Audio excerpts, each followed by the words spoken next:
Hello everyone, welcome to Brilliant EduTech, the best solution ever. ഒരു വലിയ സന്തോഷം നിങ്ങൾക്കും കൂടെ ഷെയർ ചെയ്യണമെന്ന് ആഗ്രഹിക്കുകയാണ്. അപ്പോൾ ലബോറട്ടറി ടെക്നീഷ്യൻ ഗ്രേഡ് 2 എന്ന എക്സാമിൻ്റെ റിസൾട്ട്സ് വന്നിട്ടുണ്ടായിരുന്നു. അപ്പോൾ അതിൽ മെയിൻ ലിസ്റ്റിനകത്ത് ഫസ്റ്റ് സെക്കൻഡ് റാങ്കുകളിലൊക്കെ ആയിട്ട് നമ്മുടെ സ്റ്റുഡൻസ് ഉണ്ട് എന്ന് പറയുന്നതിൽ ഒരുപാടധികം സന്തോഷവും അഭിമാനവും ഒക്കെ ഉണ്ട്. അപ്പോൾ ആതിരയ്ക്കും അൽഫയ്ക്കും എൻ്റെ വലിയൊരു കൺഗ്രാജുലേഷൻസ് ആശംസിക്കുകയാണ്. ഒപ്പം നിങ്ങളുടെ ലൈഫിൽ ഇനിയും വലിയ വിജയങ്ങൾ ഉണ്ടാവട്ടെ എന്ന് ആശംസിക്കുന്നു. കേരള വാട്ടർ അതോറിറ്റി നടത്തുന്ന കേരള PSC എക്സാമായ ലാബ് അസിസ്റ്റന്റ് എക്സാമിന് വേണ്ടിയിട്ടുള്ള ഒരു ക്ലാസ്സുമായിട്ടാണ് ഇന്ന് നമ്മൾ എത്തിയിരിക്കുന്നത്. ഇന്ന് നമ്മൾ ഡിസ്കസ് ചെയ്യുന്നത് ഹ്യൂമൻ ഹെൽത്ത് ആൻഡ് ഡിസീസിനെ കുറിച്ചാണ്. ചോദ്യങ്ങളും അതിനോടൊപ്പം തന്നെ അതിൻ്റെ കോൺസെപ്റ്റുമാണ് ഇന്നത്തെ ക്ലാസ്സിൽ നമ്മൾ ഡിസ്കസ് ചെയ്യാനായിട്ട് പോകുന്നത്. അപ്പോൾ നമ്മുടെ ചാനൽ ആരെങ്കിലും പുതുതായിട്ട് കാണുന്നവരുണ്ടെങ്കിൽ മറക്കാതെ തന്നെ ചാനൽ ഒന്ന് സബ്സ്ക്രൈബ് ചെയ്യാൻ ശ്രദ്ധിക്കുക. കൂടുതൽ ബെൽ ബട്ടൺ അമർത്തുക, അതിൽ ഓൾ എന്ന ഓപ്ഷനും എനേബിൾ ചെയ്യാൻ ശ്രദ്ധിക്കുക. അപ്പോഴാണ് അടുത്തൊരു വീഡിയോ നമ്മൾ പോസ്റ്റ് ചെയ്യുമ്പോൾ നിങ്ങൾക്ക് ഈസി ആയിട്ട് നോട്ടിഫിക്കേഷൻ ലഭിക്കുള്ളൂ.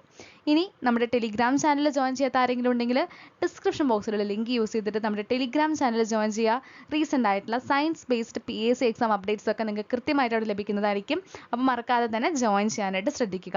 ഇനി ലാബ് അസിസ്റ്റന്റ് എക്സാമിന് നമ്മളൊരു പ്ലേലിസ്റ്റ് തന്നെ ക്രിയേറ്റ് ചെയ്തിട്ടുണ്ട്.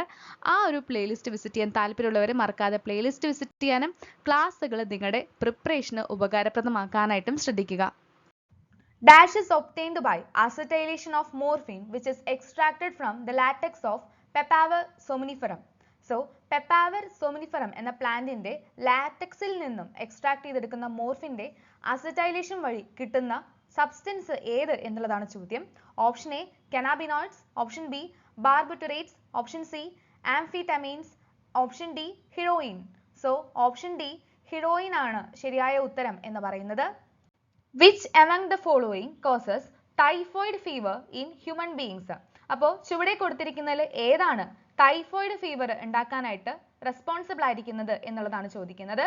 Option A Salmonella typhi, option B Streptococcus pneumoniae, option C Haemophilus influenzae, option D rhino viruses. So typhoid ഫീവറിന് റെസ്പോൺസിബിൾ ആയിരിക്കുന്നത് ഓപ്ഷൻ എ സാൽമോണല്ല ടൈഫൈ എന്നുള്ള ബാക്ടീരിയയാണ്. ഇതൊരു പാത്തോജനിക് ആയ ബാക്ടീരിയയാണ്.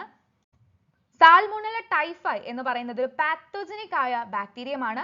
ഇവരാണ് ടൈഫോയിഡ് ഫീവർ എന്ന് പറയുന്നത് ഹ്യൂമൻ ബീയിങ്സിൽ ഉണ്ടാക്കുന്നത്. And these pathogens generally enter the small intestine. അപ്പോൾ ഇവർ ഫുഡ് വഴിയായിട്ടോ അല്ലെങ്കിൽ വെള്ളം കണ്ടാമിനേറ്റഡ് ആയ വെള്ളം വഴിയായിട്ടോ ഒക്കെ നമ്മുടെ സ്മോൾ ഇൻറ്റസ്റ്റൈനിലേക്ക് എത്തിച്ചേരുന്നുണ്ട്. അങ്ങനെ എത്തിയതിനു ശേഷം അവർ മറ്റു പല ഓർഗാൻസിലേക്കും എന്ത് ചെയ്യുന്നുണ്ട്, മൈഗ്രേറ്റ് ചെയ്യുന്നതായിട്ട് നമുക്ക് കാണാൻ സാധിക്കും. അങ്ങനെ മൈഗ്രേറ്റ് ചെയ്യുന്നത് ബ്ലഡ് വഴിയായിട്ടാണ്. ഇനി ഇതിന്റെ സിംറ്റംസ് ഒക്കെ നോക്കുകയാണെങ്കിൽ സസ്റ്റെയിൻഡ് ആയ ഹൈ ഫീവർ ഉണ്ടാവും, വീക്ക്നെസ് ഉണ്ടാവും, സ്റ്റൊമക് പെയിൻ ഉണ്ടാവും, കോൺസ്റ്റിപ്പേഷൻ, ഹെഡ് ഏക്ക്, വിശപ്പില്ലായ്മ, ഇങ്ങനെയുള്ള ഓരോ സിംറ്റംസ് ആണ് ടൈഫോയിഡിന് ഉള്ളത്. ഇനി ഇൻറ്റസ്റ്റൈനൽ പെർഫോറേഷൻസും ഡെത്തും ചില കേസസിൽ ഉണ്ടായി എന്ന് വരാം, സിവിയർ ആയിട്ടുള്ള കേസുകളിൽ. അപ്പൊ ഇതാണ് സാൽമോണല്ല ടൈഫൈ എന്ന് പറയുന്ന പാത്തോജനിക് ആയ ബാക്ടീരിയം എന്ന് പറയുന്നത്. ഇവർ ഇൻറ്റസ്റ്റൈനിൽ അൾസേഴ്സും ഒക്കെ ഉണ്ടാക്കുന്നുണ്ട്, അതുപോലെ ബോഡിയിൽ റാഷസ് ഉണ്ടാക്കും, സ്പ്ലീനും അതുപോലെ ലിവറും ഒക്കെ എൻലാർജ്ഡ് ആക്കി മാറ്റുന്നുണ്ട്. നമ്മുടെ ടങ്കിനകത്തൊക്കെ ഒരു വൈറ്റ് കോട്ടിംഗ് അങ്ങനെയൊക്കെയുള്ള സിംറ്റംസ് ഒക്കെ ഇവർ കാണിച്ചു വരുന്നുണ്ട്. Bacteria which is responsible for the disease pneumonia in human beings which infect the alveoli of lungs. നമുക്കറിയാം അല്ലെ, ആൽവിയോളൈ എന്ന് പറയുന്നത് എന്താണ്, എയർ ഫിൽഡ് ആയ സാക്കുകളാണ്. ഇതിനെ ഇൻഫെക്ട് ചെയ്യുന്ന ന്യൂമോണിയ എന്ന് പറയുന്ന ഡിസീസ് ഉണ്ടാക്കുന്ന ബാക്ടീരിയ ഏതാ എന്നുള്ളതാണ് ചോദിക്കുന്നത്. So option A Salmonella enterica, option B Haemophilus influenzae, option C rhino viruses, option D Pseudomonas aeruginosa. So option B Haemophilus ഇൻഫ്ലുവൻസയാണ് ശരിയായ ഉത്തരം എന്ന് പറയുന്നത്. ഒരു ഹെൽത്തി പേഴ്സണ് ന്യൂമോണിയ ഇൻഫെക്റ്റഡ് ആവണം എന്നുണ്ടെങ്കിൽ ഏതെങ്കിലും ഒരു ഇൻഫെക്റ്റഡ് ആയ പേഴ്സൺ യൂസ് ചെയ്ത ഗ്ലാസോ അല്ലെങ്കിൽ ഏതെങ്കിലും പാത്രങ്ങളോ അവരുടെ എന്തെങ്കിലും യൂസ് ചെയ്ത വസ്തുക്കളോ ഒക്കെ യൂസ് ചെയ്യുമ്പോഴാണ് പൊതുവെ ഒരു ഹെൽത്തി ആയിട്ടുള്ള ഒരു പേഴ്സണ് ന്യൂമോണിയ പിടിപെടുന്നത്. ഇനി ഇതിന്റെ സിംറ്റംസ് നോക്കുകയാണെങ്കിൽ ഫീവർ, ചിൽസ്, കഫ്, ഹെഡ് ഏക്ക് ഇങ്ങനെയുള്ള സിംറ്റംസ് കാണിക്കാറുണ്ട്. ഇനി സിവിയർ ആയിട്ടുള്ള കേസുകളൊക്കെ വരുമ്പോൾ ലിപ്സും ഫിംഗർ ആൻഡ് നെയിൽസും ഒക്കെ ഒരു ബ്ലൂയിഷ് കളർ അല്ലെങ്കിൽ ഗ്രേ ടു ബ്ലൂയിഷ് കളർ ഒക്കെ അപ്പിയറൻസ് കാണിച്ചു എന്ന് വരാം. അതുപോലെ റെസ്പിറേറ്ററി പ്രോബ്ലംസും ഇവരുണ്ടാക്കാറുണ്ട്. ബാക്ടീരിയാസ് ലൈക്ക് സ്ട്രെപ്റ്റോകോക്കസ് ന്യൂമോണിയയും അതുപോലെ ഹീമോഫിലസ് ഇൻഫ്ലുവൻസയാണ് ന്യൂമോണിയ എന്ന് പറയുന്ന ഡിസീസ് ഉണ്ടാക്കുന്നത്. ഇവർ ഇൻഫെക്ട് ചെയ്യുന്നത് ആൽവിയോളൈനെയാണ്, അതായത് എയർ ഫിൽഡ് സാക്കുകളാണ്, ലങ്സിലെ എയർ ഫിൽഡ് സാക്കുകളെയാണ് ന്യൂമോണിയയുടെ ബാക്ടീരിയാസ് ഇൻഫെക്ട് ചെയ്യുന്നത്. Allergy is due to the release of chemicals like option A secretion of epinephrine and norepinephrine from the adrenal medulla, option B histamine and serotonin from the mast cells. Option C, release of ADH. Option D, chemicals that control the release of hormones secreted from the pituitary gland. So allergic reactions എന്ത് കെമിക്കലിന്റെ release കാരണമാണ് ഉണ്ടാവുന്നത്? Option B, histamine and serotonin from mast cells ആണ് ശരിയായ ഉത്തരം എന്ന് പറയുന്നത്.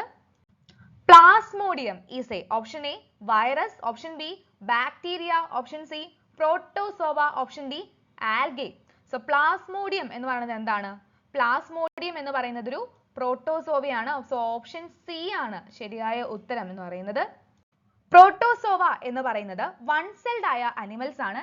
ഇവരെ നമുക്ക് വേൾഡ് വൈഡ് ആയിട്ട് മോസ്റ്റ് ഹാബിറ്ററ്റ്സിലും കാണാൻ സാധിക്കുന്നുണ്ട്. ഇനി ഇവരെന്ന് പറയുമ്പോൾ പൊതുവെ ഫ്രീ ലിവിംഗ് ആണ്. പക്ഷേ ഹയർ അനിമൽസിനെയൊക്കെ ഇൻഫെക്ട് ചെയ്യാൻ ശക്തിയുള്ളവരാണ് ഈ പറയുന്ന ഈ വൺ സെൽഡ് ആയ അനിമൽസ് എന്ന് പറയുന്നത്. ഇനി ഇവരുടെ ഇൻഫെക്ഷൻസിനെ പറ്റി നോക്കുകയാണെങ്കിൽ ചില സമയത്ത് അസിംപ്റ്റോമാറ്റിക് ആവാം. ഇനി ചില സമയത്ത് നോക്കിക്കഴിഞ്ഞാലോ ജീവന് തന്നെ ഹാനി വരുത്തുന്ന തരത്തിലുള്ള ഇൻഫെക്ഷൻസും ഈ പറയുന്ന വൺ സെൽഡ് അനിമൽസ് ആയ പ്രോട്ടോസോവയ്ക്ക് ഉണ്ടാക്കാനായിട്ട് സാധിക്കുന്നുണ്ട്. ഇനി ഡിഫറെന്റ് സ്പീഷീസ് ഓഫ് പ്ലാസ്മോഡിയംസ് ഉണ്ട്. Plasmodium vivax, Plasmodium malariae, Plasmodium falciparum എന്നിങ്ങനെ.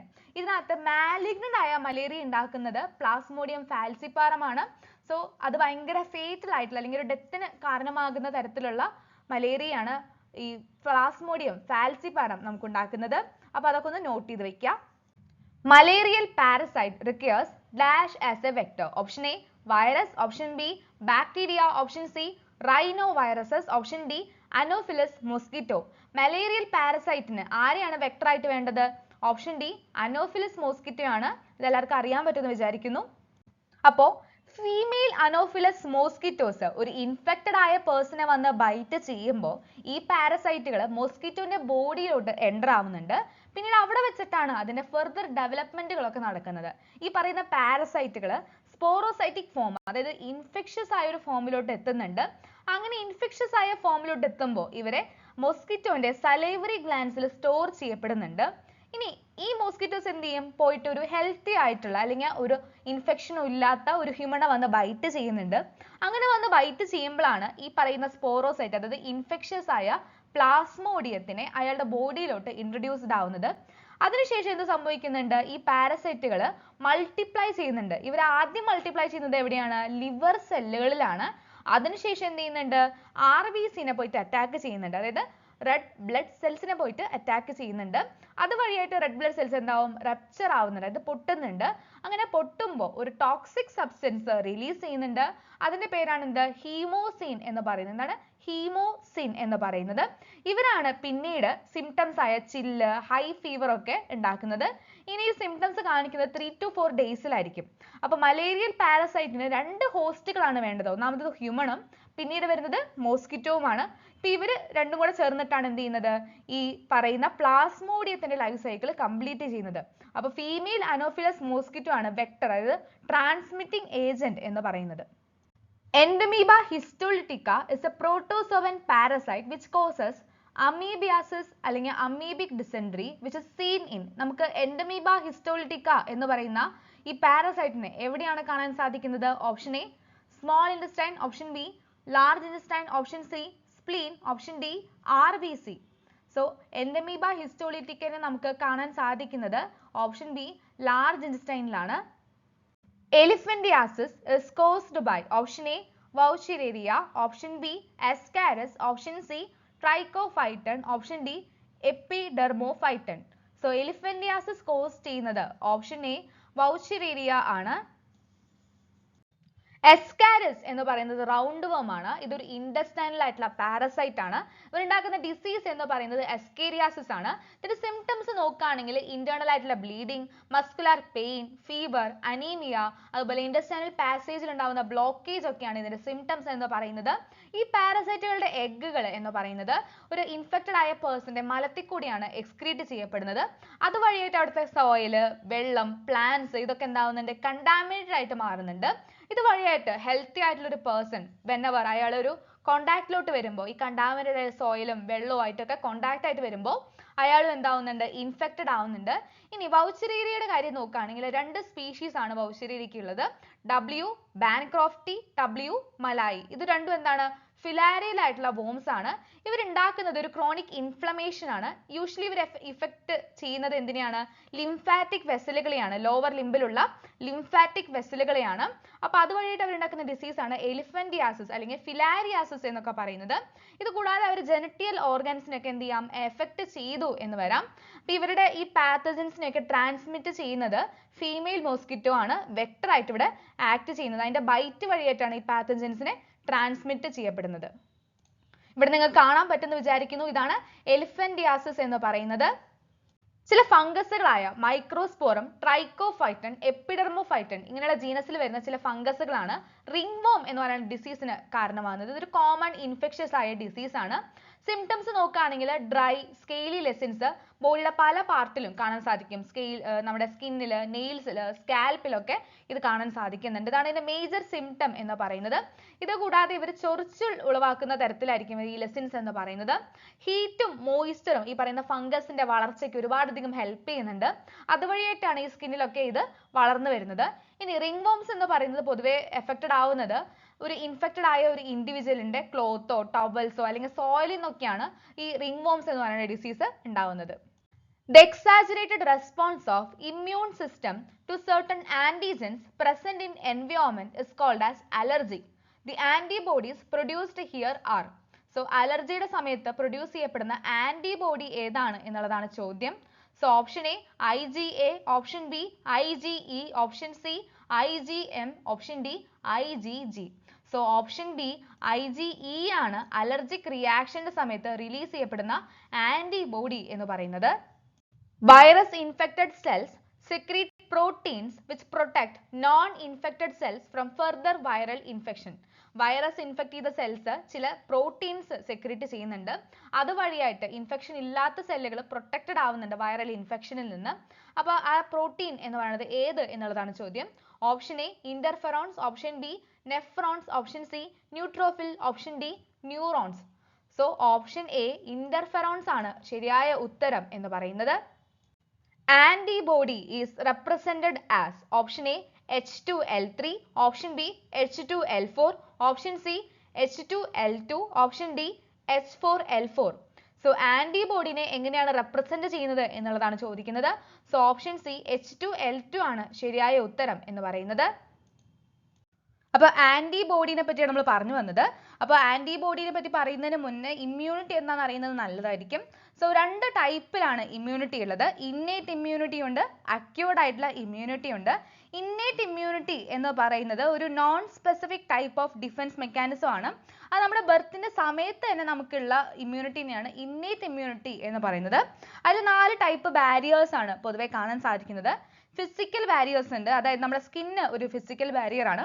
അതുപോലെ ഫിസിയോളജിക്കൽ ബാരിയേഴ്സ് ഉണ്ട്, അതായത് നമ്മുടെ സ്റ്റൊമക്കിൽ ഉണ്ടാവുന്ന ആസിഡ് ഉണ്ട് അല്ലേ, HCl. അപ്പോൾ അതൊക്കെ ഒരു ഫിസിയോളജിക്കൽ ബാരിയർ ആണ്. അതുപോലെ നമ്മുടെ മൗത്തിലുള്ള സലൈവയും ഒരു ഫിസിയോളജിക്കൽ ആയ ബാരിയർ ആണ്. ഇതല്ലാതെ സെല്ലുലാർ ബാരിയേഴ്സ് ഉണ്ട്, അതായത് നമ്മുടെ WBC, മോണോസൈറ്റുകൾ, നാച്ചുറൽ കില്ലർ സെൽസ്, ഇതൊക്കെ സെല്ലുലാർ ബാരിയേഴ്സ് ആണ്. ഇത് കൂടാതെ സൈറ്റോകിൻ ബാരിയേഴ്സ് ഉണ്ട്, അതിലാണ് ഇന്റർഫെറോൺസ് വരുന്നത്. നേരത്തെ നമ്മളൊരു ക്വസ്റ്റ്യൻ ആയിട്ട് പറഞ്ഞിരുന്നു. ഇനി അക്യൂട്ട് ഇമ്മ്യൂണിറ്റിയിലാണ് നമ്മുടെ പ്രൈമറി ഇമ്മ്യൂൺ റെസ്പോൺസും അതുപോലെ സെക്കൻഡറി ഇമ്മ്യൂൺ റെസ്പോൺസും വരുന്നത്.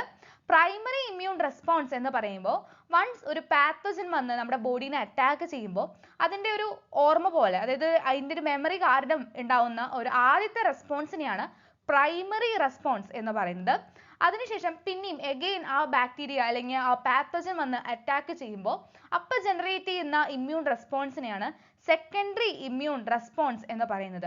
ഇങ്ങനെ ഈ സെക്കൻഡറി ഇമ്മ്യൂൺ റെസ്പോൺസ് എന്ന് പറയുന്നത് ചെയ്യുന്നത് 2 ടൈപ്പ് ലിംഫോസൈറ്റുകളാണ്. അതിൽ വരുന്നതാണ് ബി ലിംഫോസൈറ്റും അതുപോലെ ടി ലിംഫോസൈറ്റുകളും. ബി ലിംഫോസൈറ്റ് എന്ന് പറയുമ്പോൾ അതിനകത്ത് കുറെ പ്രോട്ടീൻസ് പ്രൊഡ്യൂസ് ചെയ്യുന്നുണ്ട്. പാത്തജന് എതിരെ ആയിട്ട് പലയധികം പ്രോട്ടീൻസ് ബി ലിംഫോസൈറ്റുകൾ പ്രൊഡ്യൂസ് ചെയ്യുന്നുണ്ട്. ഈ പ്രോട്ടീൻസിനെയാണ് ആന്റിബോഡീസ് എന്ന് പറഞ്ഞ് വിളിക്കുന്നത്. ടി സെൽസ് ഒരു ആന്റിബോഡീനെയും സെക്രീറ്റ് ചെയ്യുന്നില്ല, പക്ഷേ നമ്മുടെ ബി സെൽസിനെ ഇങ്ങനെ ചില ആന്റിബോഡീസിനെ പ്രൊഡ്യൂസ് ചെയ്യാനായിട്ട് ടി സെൽസ് ഹെൽപ്പ് ചെയ്യുന്നുണ്ട്. ഇനി ഈ ആന്റിബോഡി എന്ന് പറയുന്നത് 4 പെപ്റ്റൈഡ് ചെയിൻ, അത് മറക്കരുത്, 4 പെപ്റ്റൈഡ് ചെയിൻ വെച്ചിട്ടാണ് കമ്പോസ് ചെയ്തിരിക്കുന്നത്. 2 സ്മോൾ ചെയിൻസ് ഉണ്ട്, അതുപോലെ 2 ഹെവി ചെയിൻസ് ഉണ്ട്. 2 ലോങ് ആയ ഹെവി ചെയിനുകൾ ഉണ്ട്. ചെറിയ ചെയിനുകളെ ലൈറ്റ് ചെയിൻസ് എന്നാണ് പറയുന്നത്. അതുകൊണ്ട് തന്നെ ആന്റിബോഡിനെ റെപ്രസെന്റ് ചെയ്യുമ്പോൾ H2L2 അതായത് ഹെവി ചെയിൻ രണ്ടെണ്ണം ലൈറ്റ് ചെയിനും രണ്ടെണ്ണമാണ് ഉള്ളത്. അപ്പൊ അങ്ങനെയാണ് ഇവരുടെ ഒരു റെപ്രസെന്റേഷൻ എന്ന് പറയുന്നത് കാണാൻ സാധിക്കുന്നത്. The T lymphocyte mediate option A primary response, option B CMI, option C HMI, option D secondary response. T ലിംഫോസൈറ്റുകളെ എന്തിനെയാണ് മീഡിയേറ്റ് ചെയ്യുന്നത്? ഓപ്ഷൻ ബി CMI നെയാണ് T ലിംഫോസൈറ്റുകൾ മീഡിയേറ്റ് ചെയ്യുന്നത്. നമ്മൾ പറഞ്ഞു പല ടൈപ്പ് പ്രോട്ടീനുകൾ ബി ലിംഫോസൈറ്റുകൾ പ്രൊഡ്യൂസ് ചെയ്യുന്നുണ്ട്. അതാണ് ആന്റിബോഡി എന്ന് പറഞ്ഞു വിളിക്കുന്നത്. IgA, IgM, IgE, IgG ഇതൊക്കെ എന്താണ്? ആന്റിബോഡീസ് ആണ്. ഇവരൊക്കെയാണ് ബി ലിംഫോസൈറ്റുകൾ പ്രൊഡ്യൂസ് ചെയ്യുന്നത്. ഇനി ഈ ആന്റിബോഡീസിനെ നമുക്ക് ബ്ലഡിനകത്താണ് കാണാൻ സാധിക്കുന്നത്. ഇതും റെസ്പോൺസ് ആയിട്ട് ആക്ട് ചെയ്യുന്നുണ്ട്. അത്തരം റെസ്പോൺസുകൾ ആന്റിബോഡി സെക്രീറ്റ് ചെയ്യുന്ന റെസ്പോൺസിനെയാണ് ഹ്യൂമറൽ ഇമ്മ്യൂൺ റെസ്പോൺസ് എന്ന് പറയുന്നത്. ഇതൊരു ടൈപ്പ് ഓഫ് ഇമ്മ്യൂൺ റെസ്പോൺസ് ആണ്. ആന്റിബോഡി മീഡിയേറ്റ് ചെയ്യുന്ന റെസ്പോൺസ് ആണ് ഹ്യൂമറൽ ഇമ്മ്യൂൺ റെസ്പോൺസ് എന്ന് പറയുന്നത്. അപ്പോൾ അതിനകത്ത് IgG, IgE, IgD, IgM, IgA എന്നിങ്ങനെയൊക്കെയുള്ള ആന്റിബോഡീസ് നമുക്ക് കാണാൻ സാധിക്കും. ഇനി സെക്കൻഡ് ടൈപ്പ് ആണ് സെൽ മീഡിയേറ്റ് ഇമ്മ്യൂൺ റെസ്പോൺസ് അഥവാ സെൽ മീഡിയേറ്റഡ് ഇമ്മ്യൂണിറ്റി എന്ന് പറയുന്നത്. ഇത് ജനറേറ്റ് ചെയ്യുന്നത് പൊതുവെ T ലിംഫോസൈറ്റുകളാണ്. Hepatitis B vaccine produced from option A yeast, option B bacteria, option C protozoa, option D fungus. Hepatitis B vaccine produce ചെയ്തിരിക്കുന്നത് option A ഈസ്റ്റിൽ നിന്നുമാണ്. ഹെപ്പറ്റൈറ്റിസ് ബി വാക്സിൻ ഈസ്റ്റിനെ യൂസ് ചെയ്തുകൊണ്ട് ചെയ്തത് RDNA ടെക്നോളജി അപ്ലൈ ചെയ്തുകൊണ്ടാണ്. RDNA എന്ന് വെച്ചാൽ എന്താണ്? Recombinant DNA ടെക്നോളജിയാണ്. അപ്പോൾ അതുവഴിയായിട്ടാണ് ഹെപ്പറ്റൈറ്റിസ് ബി വാക്സിൻ പ്രൊഡ്യൂസ് ചെയ്തത്. The colostrum secreted by mother during initial days of lactation has abundant antibodies. Option A IgA, option B IgE, option C IgM, option D IgG. So colostrum secreted by mother during initial days of lactation has abundant antibody. Option A ആണ്. IgA ആണ് ഉത്തരം. Host എന്ന് പറയുന്നത് ആന്റിജൻസിനോട് exposed ആവുമ്പോൾ അത് ചിലപ്പോൾ living ആവാം അല്ലെങ്കിൽ ഡെഡ് ആയിട്ടുള്ള എന്തെങ്കിലും മൈക്രോബുകളാവാം. ആന്റിബോഡീസ് ഹോസ്റ്റിന്റെ ബോഡിയിൽ പ്രൊഡ്യൂസ് ചെയ്യപ്പെടുന്നുണ്ട്. അപ്പോൾ അത്തരം ടൈപ്പ് ഓഫ് ഇമ്മ്യൂണിറ്റിനെയാണ് ആക്റ്റീവ് ഇമ്മ്യൂണിറ്റി എന്നൊക്കെ പറഞ്ഞു വിളിക്കുന്നത്. ആക്റ്റീവ് ഇമ്മ്യൂണിറ്റി പൊതുവെ സ്ലോ ആണ്. അത് മാത്രമല്ല അതിന്റെ എഫക്റ്റ് കാണിക്കുന്നതിന് ആവശ്യത്തിനധികം ടൈം അത് എടുക്കുന്നുണ്ട്. അപ്പോൾ വാക്സിൻ ഒക്കെ എടുക്കുന്നത് ഒരു തരം ആക്റ്റീവ് ഇമ്മ്യൂണിറ്റി ആണെന്ന് പറയാം. ഇനി റെഡിമെയ്ഡ് ആയിട്ടുള്ള ആന്റിബോഡീസ് ഡയറക്റ്റ് ആയിട്ട് കൊടുക്കുകയാണ്. ഫോറിൻ ഏജന്റിൽ നിന്നൊക്കെ പ്രൊട്ടക്ട് ചെയ്യുന്നതിന് വേണ്ടി ഡയറക്റ്റ് ആയിട്ട് റെഡിമെയ്ഡ് ആന്റിബോഡീസ് കൊടുക്കുന്ന ഒരു പ്രൊസീജിയർ ആണ് പാസീവ് ഇമ്മ്യൂണിറ്റിയിൽ നടക്കുന്നത്. ഇപ്പോൾ ഇവിടെ നമ്മുടെ ബേബി ഫീറ്റസ് മദറിൽ നിന്ന് റിസീവ് ചെയ്യുന്ന ആന്റിബോഡി റിസീവ് ചെയ്യുന്നുണ്ട് പ്രഗ്നൻസിയുടെ ടൈമിൽ. അപ്പോൾ ഇതൊരു പാസീവ് ഇമ്മ്യൂണിറ്റിയുടെ എക്സാമ്പിൾ ആയിട്ട് നമുക്ക് പറയാവുന്നതാണ്. Rheumatoid arthritis is a option A infectious disease, option B deficiency disease, option C physiological disease, option D autoimmune disease. Rheumatoid arthritis എന്ന് പറയുന്നത് ഓപ്ഷൻ ഡി ഒരു ഓട്ടോ ഇമ്മ്യൂൺ ഡിസീസ് ആണ്. Primary lymphoid organs option A spleen and pancreas, option B lymph nodes and tonsils, option C Peyer's patches of small intestine and appendix, option D bone marrow and thymus. So primary lymphoid organ എന്ന് പറയുന്നത് ഏതാണ്? Option D bone marrow and thymus ആണ്. ലിംഫോസൈറ്റിൽ വെച്ചിട്ട് ഒറിജിനും മെച്ചുറേഷനും പ്രോലിഫറേഷനും ഒക്കെ ചെയ്യുന്ന organs ആണ് lymphoid organs എന്ന് പറയുന്നത്. പ്രൈമറി ലിംഫോയിഡ് ഓർഗൻസ് ആണ് ബോൺ മാരോയും തൈമസും എന്നൊക്കെ പറയുന്നത്. ഇവർ പറയുന്നത് ഇമ്മച്ചുവർ ആയിരിക്കും. ഇവർ പിന്നീട് ഡിഫറൻഷിയേറ്റ് ചെയ്തിട്ടാണ് ആന്റിജൻ സെൻസിറ്റീവ് ലിംഫോസൈറ്റുകളായിട്ട് മാറുന്നത്. മെച്ചുറേഷൻ ഒക്കെ കഴിഞ്ഞ് കഴിയുമ്പോൾ ഈ ലിംഫോസൈറ്റുകൾ പിന്നീട് സെക്കൻഡറി ലിംഫോയിഡ് ഓർഗൻസിലേക്ക് മൈഗ്രേറ്റ് ചെയ്യുന്നുണ്ട്. അങ്ങനെ സെക്കൻഡറി ലിംഫോയിഡ് ഓർഗൻസ് ആണ് ലിംഫ് നോഡുകൾ, അതുപോലെ spleen, tonsils, Peyer's patches of small intestine and appendix എന്നൊക്കെ പറയുന്നത്.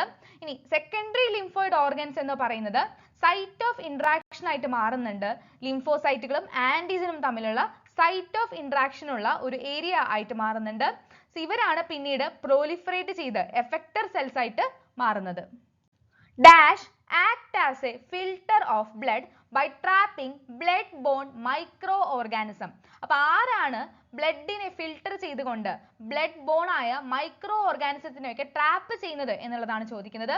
So option A bone marrow, option B thymus, option C spleen, option D lymph nodes. So option C spleen ആണ് ശരിയായ ഉത്തരം എന്ന് പറയുന്നത്. ബോൺ മാരോ എന്ന് പറയുന്നത് മെയിൻ ലിംഫോയിഡ് ഓർഗൻ ആണ് where all blood cells including lymphocytes are produced. ഇനി thymus എന്ന് പറയുന്നത് ഒരു ലോബ്ഡ് ആയിട്ടുള്ള ഓർഗൻ ആണ്. ഇവരെ നമുക്ക് കാണാൻ സാധിക്കുന്നത് ഹാർട്ടിന് അടുത്തായിട്ടാണ്. ബിനീത് ദ ബ്രസ്റ്റ് ബോൺ ആണ് നമുക്ക് തൈമസ് എന്ന് പറയുന്ന ലോബ്ഡ് ഓർഗനെ കാണാൻ സാധിക്കുന്നത്. തൈമസിന്റെ സൈസ് എന്ന് പറയുന്നത് ബർത്തിന്റെ ടൈമിൽ ഭയങ്കര ലാർജ് ആയിട്ടാണ്. പക്ഷേ സൈസ് എന്ന് പറയുന്നത് റെഡ്യൂസ് ചെയ്തുകൊണ്ടിരിക്കും വിത്ത് ദ ഏജ് അനുസരിച്ചിട്ട് ഇവരുടെ സൈസ് കുറഞ്ഞാണ് വരുന്നത്. ഇനി അറ്റ് ടൈം ഓഫ് പുബർട്ടി, അതായത് മെച്ചൂരിറ്റി എത്തുന്ന ഒരു ടൈമിൽ നോക്കുകയാണെങ്കിൽ ഇവരുടെ സൈസ് എന്ന് പറയുന്നത് വളരെ റെഡ്യൂസ്ഡ് ആയിട്ടാണ് നമുക്ക് കാണാൻ സാധിക്കുന്നത്. ഇനി ബോൺ മാരോ ആയിക്കോട്ടെ തൈമസ് ആയിക്കോട്ടെ രണ്ടും ടി ലിംഫോസൈറ്റുകളുടെ ഡെവലപ്മെന്റിനും അതുപോലെ മെച്ചുറേഷനും ഒക്കെയുള്ള ഒരു മൈക്രോ എൻവയോൺമെന്റ്, അതായത് അവർക്ക് വളരാനുള്ള ഒരു സാഹചര്യം പ്രൊവൈഡ് ചെയ്യുന്നുണ്ട്. ഇനി സ്പ്ലീൻ എന്ന് പറയുന്നത് ഒരു വലിയ ബീൻ ഷേപ്ഡ് ഉള്ള ഓർഗാൻ ആണ്. അപ്പൊ ഇവരെ എന്ന് പറയുമ്പോൾ ലിംഫോസൈറ്റുകളും ഫാഗോസൈറ്റുകളും ഒക്കെയാണ് ഈ സ്പ്ലീനിനകത്ത് നമുക്ക് കാണാൻ സാധിക്കുന്നത്. ഈ സ്പ്ലീൻ ആണ് ബ്ലഡിനെ ഫിൽട്ടർ ചെയ്യുകയും അതുവഴിയായിട്ട് ബ്ലഡ് ബോൺ ആയ മൈക്രോ ഓർഗാനിസത്തിനൊക്കെ ട്രാപ്പ് ചെയ്യുകയും ചെയ്യുന്നത്. ഇനി സ്പ്ലീനിനെ നമുക്ക് ഒരു റിസർവോയർ ഓഫ് RBC അഥവാ എർത്രോസൈറ്റിന്റെ ഒരു റിസർവർ ആയി തന്നെ പറയാനായിട്ട് സാധിക്കും. ലിംഫ് നോഡുകൾ എന്ന് പറയുന്നത് എങ്ങനെയാണ്? ലിംഫ് നോഡ് എന്ന് പറയുന്നത് ചെറിയ സോളിഡ് ആയ സ്ട്രക്ചേഴ്സ് ആണ്. ഇതിനെ നമുക്ക് ലിംഫാറ്റിക് സിസ്റ്റത്തിന്റെ പല ഭാഗത്തായിട്ട് കാണാൻ സാധിക്കാറുണ്ട്. ലിംഫ് നോഡുകൾ എന്ന് പറയുന്നത് മൈക്രോ ഓർഗാനിസത്തിനെയൊക്കെ ട്രാപ്പ് ചെയ്യുന്നുണ്ട്. ഇങ്ങനെ ട്രാപ്പ് ചെയ്യുമ്പോൾ അതുവഴിയായിട്ട് ലിംഫോസൈറ്റുകളുടെ ആക്ടിവേഷൻ നടക്കുന്നുണ്ട്. തുടർന്ന് എന്ത് ചെയ്യുന്നുണ്ട്? ഇമ്മ്യൂൺ റെസ്പോൺസ് ജനറേറ്റ് ചെയ്യാനായിട്ട് സാധിക്കുന്നുണ്ട്. അടുത്തതൊരു മാച്ച് ദ ഫോളോയിങ് ആണ്. മരിജുവാന എന്ന് പറയുന്ന ഡ്രഗ് എന്ന് പറയുന്നത് പ്രൊഡ്യൂസ് ചെയ്യുന്നത് കനാബിസ് സറ്റീവ എന്ന് പറയുന്ന പ്ലാന്റിൽ നിന്നാണ്. ഇനി എർത്രോസൈലം കൊക്ക എന്ന് പറയുന്നതാണ് കൊക്കെയിൻ എന്ന് പറയുന്ന ഡ്രഗ് പ്രൊഡ്യൂസ് ചെയ്യുന്നത്. ഡൈ അസറ്റോയിൽ മോർഫീൻ എന്ന് പറയുന്നത് പ്രൊഡ്യൂസ് ചെയ്യുന്നത് ഒപ്പോയിഡ്സ് നിന്നാണ്.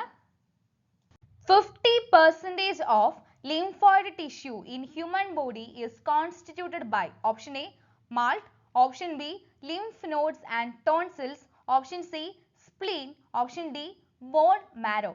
So 50% of lymphoid tissue in human body constitute ചെയ്യുന്നത് ഓപ്ഷൻ എ MALT ആണ്. അതായത് മ്യൂക്കോസ അസോസിയേറ്റഡ് ലിംഫോയിഡ് ടിഷ്യൂ ആണ് മാൾട്ട് എന്ന് പറയുന്നത്. The lymphoid tissue which is located within the lining of major tract, respiratory ആവാം, digestive ആവാം, urogenital ട്രാക്റ്റുകൾ ആവാം, ഇതിന്റെ ലൈനിങ്ങിനകത്ത് സിറ്റുവേറ്റ് ചെയ്തിരിക്കുന്ന ലിംഫോയിഡ് ടിഷ്യൂ ആണ് mucosa associated lymphoid tissue malt എന്ന് പറയുന്നത്. ഇവരാണ് 50% of lymphoid tissue of human body എന്ന് പറയുന്നത് കോൺസ്റ്റിറ്റ്യൂട്ട് ചെയ്യുന്നത്. AIDS is caused by human immunodeficiency virus. Is a member of group of viruses called option A retrovirus, option B polymorphic virus, option C adenovirus, option D rotavirus. So AIDS cause ചെയ്യുന്ന group of virus എന്ന് പറയുന്നത് ഏതിലെ member ആണ്? Option A റെട്രോവൈറസിലാണ് AIDS cos ചെയ്യുന്ന human ഇമ്മ്യൂണോഡെഫിഷ്യൻസി HIV virus എന്ന് പറയുന്നത് included ആയിരിക്കുന്നത്. RNA genome of retrovirus replicate to form viral DNA with the help of option A DNA helicase, option B DNA topoisomerase, option C DNA gyrase, option D reverse transcriptase. So RNA genome of retrovirus replicate ചെയ്ത് viral DNA ആയിട്ട് മാറുന്നത് option D reverse ട്രാൻസ്ക്രിപ്റ്റേസിനെ use ചെയ്തുകൊണ്ടാണ്. ഒരു പേഴ്സന്റെ ബോഡിയിലോട്ട് enter ചെയ്തതിന് ശേഷം HIV virus അയാളുടെ മാക്രോഫേജുകളെയാണ് ആദ്യം പോയിട്ട് എൻ്റർ ആവുന്നത്. അവിടെ വെച്ചിട്ടാണ് വൈറസിന്റെ RNA ജീനോം എന്ന് പറയുന്നത് റെപ്ലിക്കേറ്റ് ചെയ്ത് വൈറൽ DNA ആയിട്ട് മാറുന്നത്. അതിന് സഹായിക്കുന്ന എൻസൈം എന്ന് പറയുന്നത് റിവേഴ്സ് ട്രാൻസ്ക്രിപ്റ്റേസ് ആണ്. അപ്പോൾ ഇവിടെ വൈറൽ DNA എന്ന് പറയുന്നത് ഹോസ്റ്റിന്റെ സെല്ലുകളുമായിട്ട് ഇൻകോപ്പറേറ്റ് ചെയ്യുന്നുണ്ട്. തുടർന്ന് എന്ത് ചെയ്യുന്നുണ്ട്? എല്ലാ സെൽസും എന്ത് ചെയ്യുന്നുണ്ട്? ഇൻഫെക്റ്റഡ് ആയിട്ട് പതിയെ മാറുന്നുണ്ട്. ഇനി സൈമിൾട്ടേനിയസ് ആയിട്ട് നോക്കുകയാണെങ്കിൽ HIV ഇതേപോലെ T ലിംഫോസൈറ്റുകൾ നമ്മുടെ T ഹെൽപ്പർ സെൽസിൽ പോയി കയറുന്നുണ്ട്. അവിടെ എൻ്റർ ആവുന്നത് വഴിയായിട്ട് അവിടെയും റെപ്ലിക്കേഷൻ ഒക്കെ നടന്ന് കുറേ വൈറസുകളെ പ്രോജനി വൈറസുകളെ പ്രൊഡ്യൂസ് ചെയ്യുന്നുണ്ട്. അങ്ങനെ ഈ വൈറസുകളൊക്കെ കൂടെ എന്ത് ചെയ്യുന്നുണ്ട്? ബ്ലഡിനകത്തോട്ട് റിലീസ് ചെയ്യപ്പെടുന്നുണ്ട്. അത് മറ്റുള്ള T ഹെൽപ്പർ സെൽസുകളെ അല്ലെങ്കിൽ T ലിംഫോസൈറ്റുകളെ അറ്റാക്ക് ചെയ്യുന്നുണ്ട്. ഇത് റിപ്പീറ്റഡ് ആയിട്ട് ചെയ്തുകൊണ്ട് തന്നെ number of T helper cells എന്ന് പറയുന്നത് അല്ലെങ്കിൽ T ലിംഫോസൈറ്റ് എന്ന് പറയുന്നത് എന്താവും കുറഞ്ഞു വരുന്നതായിട്ട് കാണാൻ സാധിക്കും. ഈ സമയത്താണ് HIV വന്ന ഒരു പേഴ്സണ് ഫീവർ, ഡയേറിയ, വെയിറ്റ് ലോസ് ഇങ്ങനെയുള്ള സിംറ്റംസും ഒക്കെ കാണിച്ചു വരുന്നത്. പിന്നെ കൂട്ടത്തിൽ ഒന്നും കൂടെ ഓർത്ത് വെക്കുക, വേൾഡ് എയ്ഡ്സ് ഡേ എന്ന് പറയുന്നത് ഡിസംബർ 1-നാണ്.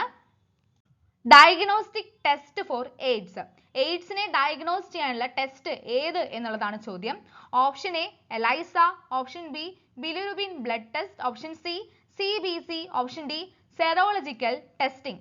സോ എയ്ഡ്സിനെ ഡിറ്റക്ട് ചെയ്യുന്ന ടെസ്റ്റ് എന്ന് പറയുന്നത് ഓപ്ഷൻ എ എലൈസയാണ്. എൻസൈം ലിങ്ക്ഡ് ഇമ്മ്യൂണോസോർബന്റ് ആസേനെയാണ് എലൈസ എന്ന് പറഞ്ഞ് വിളിക്കുന്നത്. The spread of cancer cells from the place where they first formed to another part of the body is called as option A contact inhibition, option B benign tumor, option C metastasis, option D carcinogens. So option C metastasis ആണ് ശരിയായ ഉത്തരം എന്ന് പറയുന്നത്. Cancer സെല്ലുകളെ കുറിച്ച് കൂടുതലായിട്ട് നോക്കുകയാണെങ്കിൽ normal സെൽസിന് contact inhibition എന്ന് പറയുന്ന ഒരു പ്രോപ്പർട്ടി ഉണ്ട്. അപ്പോൾ അതുവഴിയായിട്ടാണ് സെല്ല് അൺകൺട്രോൾഡ് ആയിട്ടുള്ള ഗ്രോത്തിനെ പ്രിവെന്റ് ചെയ്യുന്നത്. പക്ഷേ ഈ ക്യാൻസർ സെൽസിന് എന്ന് പറയുമ്പോൾ ഇവർക്ക് ഈ പറയുന്ന പ്രോപ്പർട്ടി ഇല്ല. So there is no contact inhibition in the case of cancer cells. അപ്പോൾ അതുവഴിയായിട്ട് ക്യാൻസർ സെൽസ് എന്ന് പറയുന്നത് കണ്ടിന്യൂസ് ആയിട്ട് ഡിവൈഡ് ചെയ്യുന്നതായിട്ട് കാണാൻ സാധിക്കും. അപ്പോൾ അതൊരു മാസ് ഓഫ് സെൽസ് ആയിട്ട് മാറുന്നുണ്ട്. അതിനെയാണ് ട്യൂമർ എന്ന് പറഞ്ഞ് വിളിക്കുന്നത്. ഇനി ട്യൂമർ എന്ന് പറയുമ്പോൾ രണ്ട് ടൈപ്പ് ആണ് ട്യൂമർ ഉള്ളത്, ബിഗ്നിനും അതുപോലെ മാലിഗ്നന്റും. സോ ബിഗ്നിൻ ട്യൂമേഴ്സ് എന്ന് പറയുന്നത് നോർമലി അവരുടെ ഒറിജിനൽ ലൊക്കേഷനിൽ മാത്രമാണ്, അവർ സ്പ്രെഡിങ് അല്ല, അവരാണ് ബിഗ്നിൻ ട്യൂമേഴ്സ് എന്ന് പറഞ്ഞ് വിളിക്കുന്നത്. അവരുടെ ഒറിജിനൽ ലൊക്കേഷനിലാണ് നമുക്ക് ഇവരെ കാണാൻ സാധിക്കുന്നത്. അതേസമയം മാലിഗ്നന്റ് ട്യൂമർ എന്ന് പറയുന്നത് മാസ് ഓഫ് പ്രൊലിഫറേറ്റിംഗ് സെൽസ് ആണ്. അവരെ നിയോപ്ലാസ്റ്റിക് എന്നോ അല്ലെങ്കിൽ ട്യൂമർ സെൽസ് എന്നോ വിളിക്കാം. ഇവരെന്ന് പറയുമ്പോൾ റാപ്പിഡ് ആയിട്ട് ഇൻവാഡ് ചെയ്യുന്നതും അതുപോലെ ചുറ്റുമുള്ള നോർമൽ ടിഷ്യൂസിനെയൊക്കെ ഡാമേജ് ചെയ്യുന്നതായിട്ട് നമുക്ക് കാണാൻ സാധിക്കുന്നുണ്ട്. അപ്പോൾ നമ്മുടെ സെൽസ് എന്ന് പറയുന്നത് ഇരുന്നിരുന്ന സ്ഥലത്ത് നിന്ന് പിന്നീട് മൂവ്മെന്റ് ഒക്കെ നടന്ന് പല സ്ഥലത്തും ഇൻഫെക്ട് ചെയ്യുന്നതിന് അല്ലെങ്കിൽ അവിടെയൊക്കെ ക്യാൻസറിന് തുടക്കം സൃഷ്ടിക്കുന്നതിനെയാണ് മെറ്റാസ്റ്റാസിസ് എന്ന് പറയുന്നത്. ആ പ്രോപ്പർട്ടിനെയാണ് മെറ്റാസ്റ്റാസിസ് എന്ന് പറയുന്നത്. Test which is not used for the detection of cancers of the internal organs.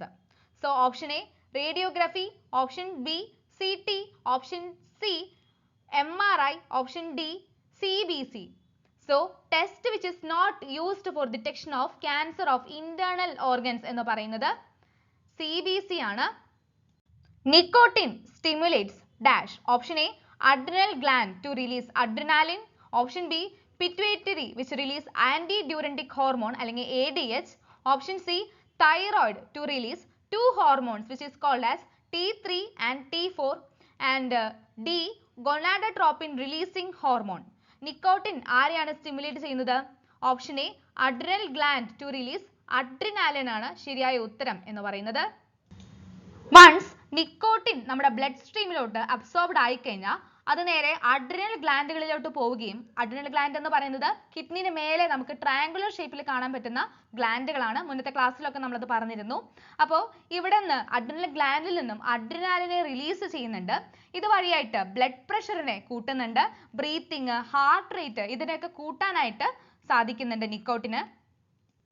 Typhoid fever could be confirmed by option A ECG, option B gastroscopy, option C Vidal test, option D colonoscopy.